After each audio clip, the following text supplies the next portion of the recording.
A North Dakota school district is catching flack from parents who allege it continues to keep families in the dark about students' gender identities, despite Governor Doug Burgum's signing a bill into law prohibiting this shady practice earlier this month.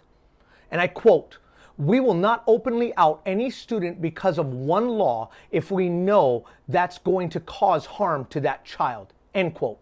Fargo Public School Superintendent Dr. Rupak Gandhi announced in response to the law.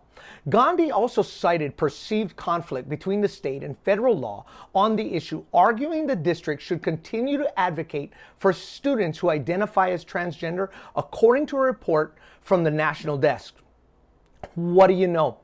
It seems the governmental system does not care about your rights as a parent and wants to undermine your authority and the biblical principles you want to teach your children, and teach them a perverted worldview that will corrupt their character and lead to the potential condemnation of their souls. Now, I have discussed this topic before, but it's worth repeating.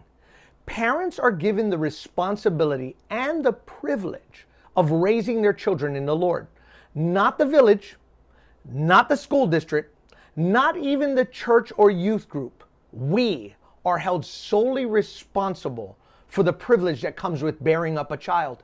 Proverbs 22:6 says, "Train up a child in the way that he should go, and when he is old, he will not depart from it." Deuteronomy 6:5-9 says, "You shall love the Lord your God with all your heart and with all your soul and with all your strength. And these words which I command you today shall be in your heart. You shall teach them diligently to your children, and shall talk of them when you sit in your house, when you walk by the way, when you lie down, and when you rise up.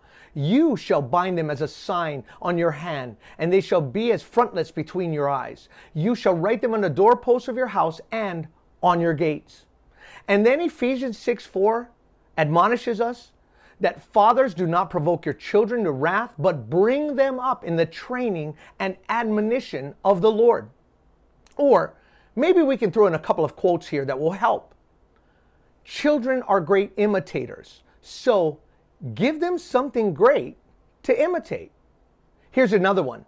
Teaching kids to count is fine, but teaching them what counts is best.